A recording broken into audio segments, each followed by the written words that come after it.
Assalamu alaikum dear students. So here we are with our today's topic, chapter 4, transport in plants.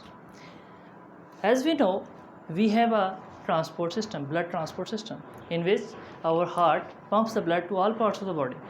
But how do plants transport food, minerals and water from one part of the plant to another? This is the question which we are going to discuss in today's topic. First of all, we should know the importance of the transport system in plants. Plants need a transport system to transport water from the roots to the leaves. Secondly, plants need transport system to transport food which is produced in the leaves to all parts of the plants, which is where there is stored. अब यहाँ पर ये बात हमें मद्देनज़र रखनी पड़ेगी कि जो उनसे स्मॉल प्लांट्स हैं, जिस तरह के एल्जे है या कोलरा है, वहाँ पर क्योंकि वो सिंगल सेल्ड प्लांट्स हैं, तो वहाँ पर जो सी डिफ्यूजन की पॉसिबिलिटी है, ट्रांसमिशन की पॉसिबिलिटी है, वो आसान है, क्योंकि मॉलिक्यूल ने सिर्फ थोड़ी सी डिस्टेंस कवर करनी है और वो ईज़िली कवर करे। लेकिन ये लार्ज प्लांट्स के लिए ट्रू नहीं है। वहाँ पर कोई ना कोई हमें ट्रांसपोर्ट सिस्टम चाहिए जिसके ज़रिए हमारे पास जो सी कार्बन डाइऑक्साइड गैस है, जो वाटर है, जो ऑक्सीजन है, वो ट्रांसपोर्ट हो सके from one part of the plant to the other. तो इसके लिए प्लांट्स में दो तरह के ट्रांसपोर्ट सिस्टम या ट्रांसपोर्ट बंडल्स या वेसल्स पाई जाती हैं, जिनको हम कहते हैं जाइलम और फ्लोएम। अब हम कुछ इनके स्ट्रक्चर के बारे में डिस्कस करते हैं कि xylem are basically long empty dead cells. These are very long in size as compared to the cells, and these are empty, these are hollow shaped. And secondly, these are dead cells, these and reinforced cells, and they provide the movement of water from one part of the plant to the other, from roots to the leaves. It consists of transpiration. The process of transpiration takes place in xylem. अब xylem में हमारे पास क्या होता है, transpiration का process होता है, जिसके अंदर दो चीज़ें ट्रांसफर होती हैं, वाटर और मिनरल्स. वाटर और मिनरल्स एब्जॉर्प्शन कहाँ होती है, रूट्स के अंदर होती है. रूट्स के अंदर वाटर और मिनरल्स की एब्जॉर्प्शन होती है और वहाँ से हमारे पास इस चीज़ की ट्रांसफ़र होती है कहाँ पर, लीव्स के अंदर, और जहाँ पर वो उनकी ज़रूरत होती है वहाँ पर ट्रांसमिशन उसी होती है. वो ट्रांसपायरेशन द प्रोसेस जिसके ज़रिए हो रही है और किस ट्यूब में हो रही है, वो जाइलम में हो रही है. और वो ट्यूब कैसी है, वो लॉन्ग एम्प्टी डेड सेल्स हैं जो रीइंफोर्स्ड है. इसके बाद फ्लोएम है. फ्लोएम बेसिकली क्या है, phloem is also a vascular bundle, यानी जहाँ पर हमारे पास एक वेसल है जहाँ पर हमारे पास ट्रांसफ़र किस चीज़ की हो रही है, वो हमारे पास फूड की ट्रांसमिशन हो रही है. यानी फूड जो प्रोड्यूस हो रहा है लीव्स में, उसको ट्रांसमिट करना दूसरे पार्ट्स तक, ये कहाँ हो रहा है, फ्लोएम के थ्रू हो रहा है. अब फ्लोएम जो सा है वहाँ पर जो प्रोसेस हो रहा है उसको क्या कहते हैं, translocation. Translocation is a process which is taking place in the phloem. Phloem जो सा है ये अब लॉन्ग एम्प्टी डेड सेल्स है, लेकिन on the contrary it is living cells. ये लिविंग सेल्स होते हैं. और इसके कंपैरिजन में ये शॉर्ट सेकंड में ड्रा करूँ इनको, तो हमारे पास जो जाइलम है, जाइलम क्या है, लॉन्ग एम्प्टी डेड सेल्स. ये इस तरह आगे मूवमेंट इसकी होती रहेगी, तो ये डाउनवर्ड, ये लॉन्ग एम्प्टी डेड सेल्स हैं, अंदर से एम्प्टी हैं, लॉन्ग हैं और डेड सेल्स हैं. लेकिन जो से हमारे पास ये हैं, ये लिविंग सेल्स हैं, शॉर्ट इन साइज हैं.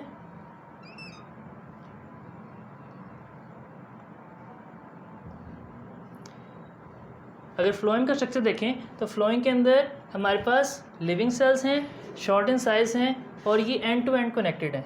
यानी यहाँ पर थोड़ी थोड़ी परफोरेशंस मौजूद हैं. यहाँ पर क्या मौजूद है, परफोरेशंस. यानी यहाँ से जो सा मिनरल सॉल्ट ट्रांसफ़र होते हैं वो नीचे ट्रांसफ़र होते थे इसके अंदर. यहाँ से जो से हमारे पास फूड ट्रांसफ़र होता है थ्रू द फ्लोएम. ये क्या है, फ्लोएम, और ये क्या है, जाइलम.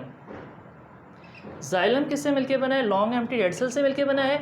और जो सा फ्लोएम है वो हमारे पास लिविंग सेल्स हैं और क्रॉस वॉल्स जो इनकी ये दरमियान वाली वॉल्स हैं सेल्स के दरमियान वाली, इनको हम क्या कहते हैं, सीव प्लेट्स. इनको यानी सीव, जिस तरह हमारे पास थोड़ी थोड़ी पोर्स वाली एक सीव होती है, उस तरह की यहाँ पर परफोरेशन मौजूद हैं. इसके बाद इनके साथ साथ फ्लोएम ट्यूब के साथ साथ, ये सीव ट्यूब के साथ साथ यहाँ पर कंपेनियन सेल्स मौजूद होते हैं. कंपेनियन सेल्स क्या करते हैं, कंपेनियन सेल्स उस ट्यूब को रीइंफोर्स करते हैं, ट्यूब को मजबूत रखते हैं। तो ये बेसिकली इसका स्ट्रक्चर है फ्लोएम और जाइलम का। आगे हम डिस्कस करेंगे रूट के बारे में। अब एब्जॉर्प्शन का प्रोसेस जो स्टार्ट होता है वाटर की, वो कहाँ होता है? वो रूट्स के अंदर होता है। रूट्स बेसिकली क्या हैं? रूट्स हमारे पास उसके दो पार्ट्स होते हैं, रूट कैप और रूट स्टेम और रूट हेयर्स। रूट कैप जो सी है वो front part of the root है, और ये जैसे वेयर एंड टेयर जब ज़मीन में से रूट पास करती है तो ये वेयर एंड टेयर होती है इसका, और ये दोबारा रिकवर कर जाती है। रूट हेयर क्या है? फाइन प्रोजेक्शंस हैं out of the main stem, जो हमारे पास क्या करती हैं, जहाँ से एब्जॉर्प्शन होती है वाटर की। यानी ये रूट हेयर्स का मकसद क्या है? They provide large surface area. इसके बाद हमारे पास यहाँ पर रूट हेयर्स के अंदर जो एब्जॉर्प्शन का प्रोसेस हो रहा है वो कौन सा है? वो ऑस्मोसिस है। ऑस्मोसिस के थ्रू वाटर की एब्जॉर्प्शन होती है। Osmosis is a process through which water is transmitted from the roots to all parts of the plant. अब अगर मैं स्ट्रक्चर इसका ड्रॉ करूँ तो अगर रूट्स जो सी हैं हमारे पास, रूट्स जो सी हैं उनका स्ट्रक्चर जो सा है वो हेयर लाइक स्ट्रक्चर है। बहुत सिंपल मैं डायग्राम इसकी बनाऊंगा, ज़्यादा कॉम्प्लिकेट नहीं करूंगा इसको।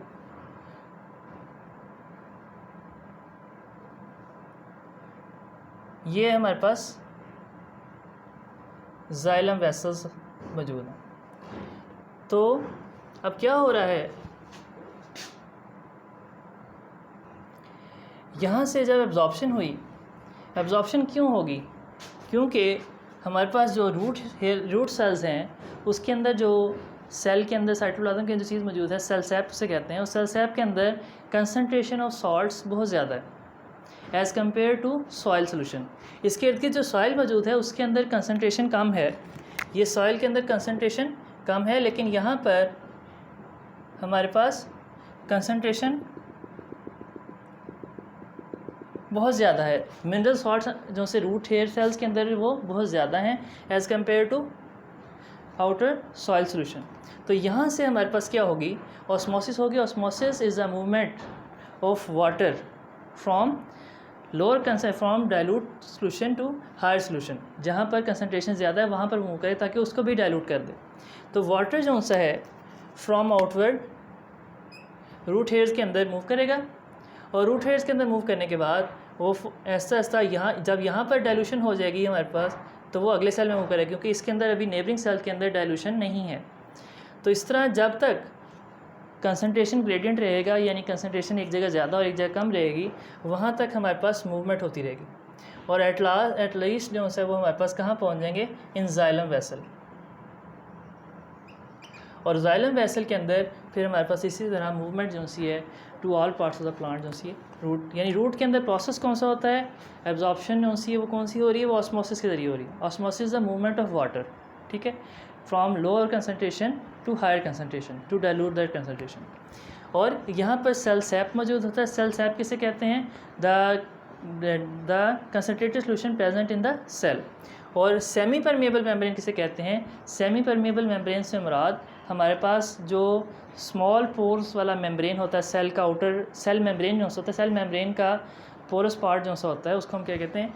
सेमी परमेबल मेम्ब्रेन, जहाँ से हमारे पास वाटर मूव कर सकता है, वाटर के मालिक्यूल जो से मूव कर सकते हैं, लेकिन बाकी जो से मिनरल सॉल्ट्स हैं वो मूव नहीं कर सकते। उसको हम क्या कहते हैं? Semi permeable membrane. यहाँ पर इस प्रोसेस के अंदर भी हमारे पास कोई एनर्जी रिक्वायर्ड नहीं है, और ये ऑटोमेटिकली होता है from lower concentration to higher concentration due to dilute that concentration. और डिफ्यूजन सेकंड प्रोसेस जो सा होता है वो मिनरल सॉल्ट्स के लिए, जिसके रूट के अंदर जो एब्जॉर्प्शन हो रही है मिनरल सॉल्ट्स की, वो किस तरह होती है? डिफ्यूजन से। डिफ्यूजन के अंदर क्या होता है कि mineral salts high to low concentration, ये नॉर्मल प्रोसेस है कि हमारे पास जहाँ कहीं भी कंसनट्रेशन हाई होती है वहाँ से लो कंसनट्रेशन की तरह चीज़ें मूव करती हैं।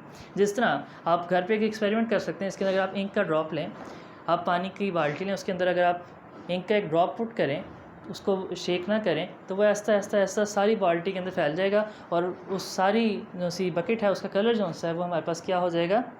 वो ब्लू सा हो जाएगा। तो क्यों होता है? ड्यू टू डिफ्यूजन, क्योंकि एक जगह कंसनट्रेशन ज़्यादा थी और वो सारे जो सी हमारे पास बकेट है उसके अंदर कंसनट्रेशन अब एक इक्वल होगी। इसी तरह आप एग्जांपल गैसेस की ले सकते हैं। गैसेस में क्या डिफ्यूजन होती है? गैसेस में भी डिफ्यूजन होती है। आपने याद रखना है कि ऑस्मोसिस जो सी है वो कहाँ हो रही है? वाटर के साथ। डिफ्यूजन हो रही है वो कहाँ हो रही है? मिनरल सॉल्ट्स के साथ। डिफ्यूजन कहाँ हो रही है? गैसेस के साथ। गैसेस में क्या है कि गैसेस के अंदर हम एग्जांपल ले सकते हैं परफ्यूम की। मसलन परफ्यूम किसी एक रूम के एक पार्ट के अंदर आप परफ्यूम करें तो वो सारे रूम के अंदर वो खुशबू फैल जाती है। ये क्यों है? Due to diffusion.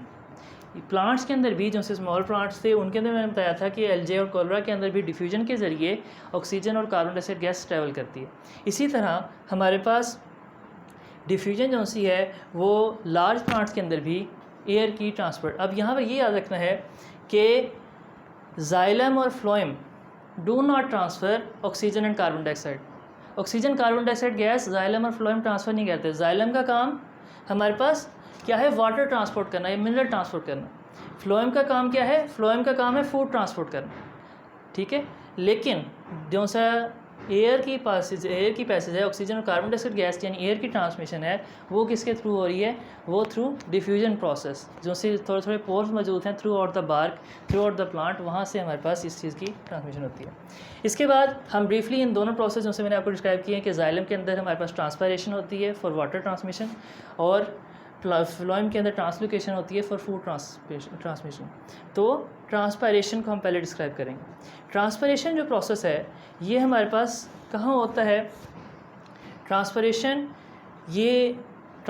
पुल यहाँ पर एक लफ्ज़ आएगा, उसके अंदर क्या है बेसिकली कि जिस तरह हमारे पास एवेपोरेशन होती है लीव से, वहाँ पर वैक्यूम क्रिएट होता है, यानी stomata present beneath the leaves के नीचे जो स्टोमेटा प्रेजेंट हैं वो ओपन होते हैं तो उसमें से वाटर भी इवेपोरेट होता है।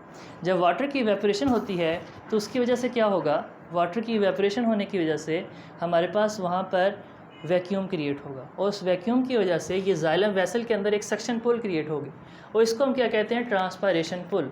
इसकी वजह से रूट हेयर से जो सा वाटर है उसको हम सकअप 150 मीटर जो सा अबव उसको सकअप कर सकते हैं। यहाँ पर एक और भी होता है रूट प्रेशर, क्योंकि कंसंट्रेशन ग्रेडियंट क्रिएट हो रहा है तो इसकी वजह से प्रेशर भी क्रिएट कर रहा है, यानी नीचे से रूट प्रेशर अप्लाई हो रहा है, ऊपर से ट्रांसपायरेशन सक्शन क्रिएट कर रहा है। तो इस तरह वाटर जो है वो लॉन्ग ट्रीज़ जो से लेंथी ट्रीज़ होते हैं 50-50 मीटर हाई, उनके अंदर भी वाटर जो है वो मूव कर जाता है।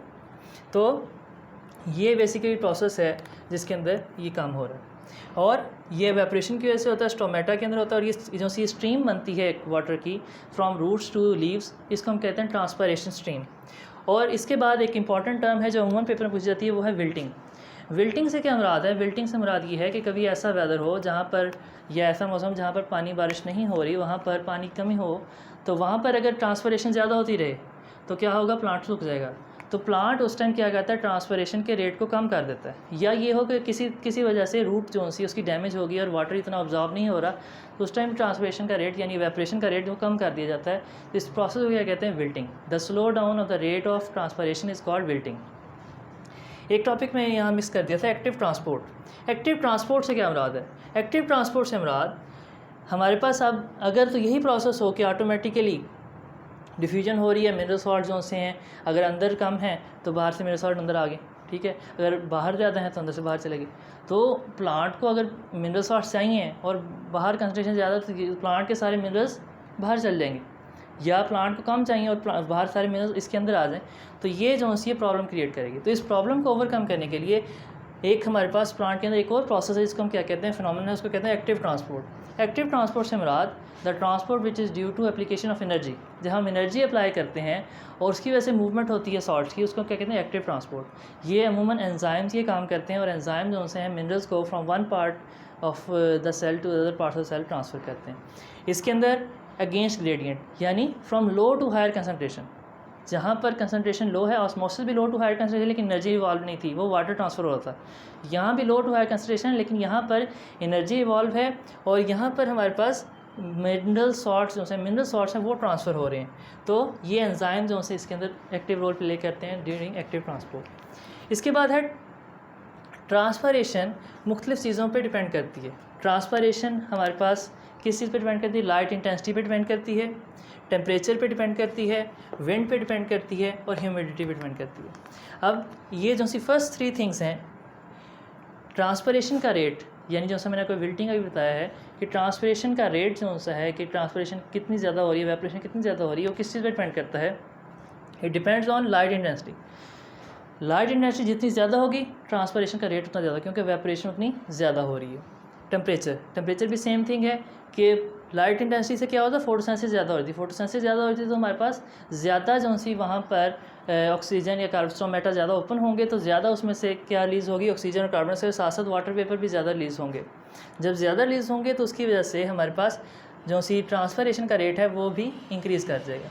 टेम्परेचर भी सेम थिंग, टेम्परेचर की वजह से वाटर वेपरेशन इंक्रीज़ कर जाती है, डिफ्यूजन का रेट इंक्रीज़ कर जाता है, तो हमारे पास टेम्परेचर की वजह से ट्रांसफरेशन का रेट भी इंक्रीज़ कर जाएगा।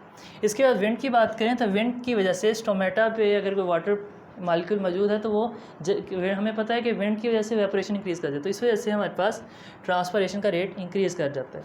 ह्यूमिडिटी की बात करें तो ह्यूमिडिटी जो सी अगर बाहर भी ह्यूमिडिटी ज़्यादा है और पता के अंदर ह्यूमिडिटी ज़्यादा है तो हमारे पास ट्रांसफरेशन का रेट स्लो हो जाए क्योंकि वो इक्वल कंसनट्रेशन मौजूद है। तो हमारे पास ह्यूमिडिटी की वजह से जो है वो डिक्रीज़ हो रहा है और बाकी तीनों की वजह से हमारे पास ट्रांसफरेशन का रेट इंक्रीज़ हो रहा है। इसके बाद ट्रांसलोकेशन की बात करें, ट्रांसलोकेशन वो फिनोमेनन है जो फूड के अंदर होता है, यानी फूड की ट्रांसमिशन के अंदर होता है। और ये फूड से मुराद क्या है, शुगर है, सुक्रोज है जो लीव्स में प्रोड्यूस होता है और फ्रॉम लीव्स ये स्टोर होता है फ्रूट के अंदर जाकर। तो ये प्रोसेस जो है ये ट्रांसलोकेशन का होता है। इसके बाद ये लीव से फ्रूट्स में जाके स्टोरेज को translocation is the movement of food from leaves where it is prepared through photosynthesis to other parts of the plant where it is needed और it is stored in fruits और other parts of the plants.